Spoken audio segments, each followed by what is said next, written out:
हिंदू पंचांग को सबसे पहले प्राप्त करने के लिए अगर हमारे चैनल को आपने अभी तक सब्सक्राइब नहीं किया है तो सबसे पहले हमारे चैनल को सब्सक्राइब कर लीजिए, लाइक करिए एवं कमेंट करना बिल्कुल नहीं भूलें। पाप मोचनी एकादशी व्रत कथा। महाराज युधिष्ठिर ने भगवान श्री कृष्ण से चैत्र, गुजरात एवं महाराष्ट्र के अनुसार फाल्गुन मास के कृष्ण पक्ष की एकादशी के बारे में जानने की इच्छा प्रकट की तो वे बोले, हे राजेंद्र, मैं तुम्हें इस विषय में एक पापनाशक उपाख्यान सुनाऊंगा जिसे चक्रवर्ती नरेश मानधाता के पूछने पर महर्षि लोमश ने कहा था। मानधाता ने पूछा, भगवान, मैं लोगों के हित की इच्छा से यह सुनना चाहता हूँ कि चैत्र मास के कृष्ण पक्ष में किस नाम की एकादशी होती है, उसकी क्या विधि है तथा उससे किस फल की प्राप्ति होती है। कृपया ये सब बातें मुझे बताइए। लोमश जी ने कहा, हे नृपश्रेष्ठ, पूर्व काल की बात है। अप्सराओं से सेवित चैत्र रथ नामक वन में जहाँ गंधर्वों की कन्याएं अपने किन्नरों के साथ बाजे बजाती हुई विहार करती हैं, मंजुघोषा नामक अप्सरा मुनिवर मेधावी को मोहित करने के लिए गई। वे महर्षि चैत्ररथ वन में रहकर ब्रह्मचर्य का पालन करते थे। मंजुघोषा मुनि के भय से आश्रम से एक कोस दूर ही ठहर गई और सुंदर ढंग से वीणा बजाती हुई मधुर गीत गाने लगी। मुनि श्रेष्ठ मेधावी घूमते हुए उधर जा निकले और उस सुंदर अप्सरा को इस प्रकार गान करते देख बरबस ही मोह के वशीभूत हो गए। मुनि की ऐसी अवस्था देख मंजुघोषा उनके समीप आई और वीणा नीचे रखकर उनका आलिंगन करने लगी।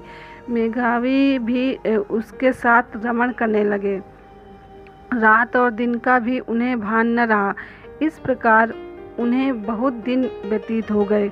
मंजुघोषा देवलोक में जाने को तैयार हुई। जाते समय उसने मुनिश्रेष्ठ मेधावी से कहा, हे ब्राह्मण, अब मुझे अपने देश जाने की आज्ञा दीजिए। मेधावी बोले, देवी, जब तक सवेरे की संध्या न हो जाए तब तक मेरे ही पास ठहरो। अप्सरा ने कहा, हे विप्रवर, अब तक न जाने कितनी ही संध्याएं चली गई, मुझ पर कृपा करके बीते हुए समय का विचार तो कीजिए। लोमश जी ने कहा, हे राजन, अप्सरा की बात सुनकर मेधावी चकित हो उठे। उस समय उन्होंने बीते हुए समय का हिसाब लगाया तो मालूम हुआ कि उसके साथ रहते हुए उन्हें 57 वर्ष हो गए। उसे अपनी तपस्या का विनाश करने वाली जानकर मुनि को उस पर बड़ा क्रोध आया। उन्होंने श्राप देते हुए कहा, हे पापिनी, तू पिशाची हो जा। मुनि के श्राप से दग्ध होकर वह विनय से नतमस्तक हो बोली, हे विप्रवर, मेरे श्राप का उद्धार कीजिए। 7 वाक्य बोलने या 7 पद साथ साथ चलने मात्र से ही सत्पुरुषों के साथ मैत्री हो जाती है। हे ब्राह्मण, मैं तो आपके साथ अनेक वर्ष व्यतीत किए हैं, अतः स्वामिन, मुझ पर कृपा कीजिए।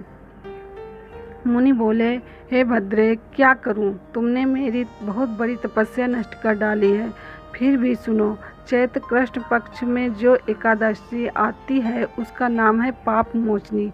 वह श्राप से उद्धार करने वाली तथा सब पापों का क्षय करने वाली है। हे सुंदरी, उसी का व्रत करने पर तुम्हारी पिशाचता दूर होगी। ऐसा कहकर मेधावी अपने पिता मुनिवर च्यवन के आश्रम पर गए।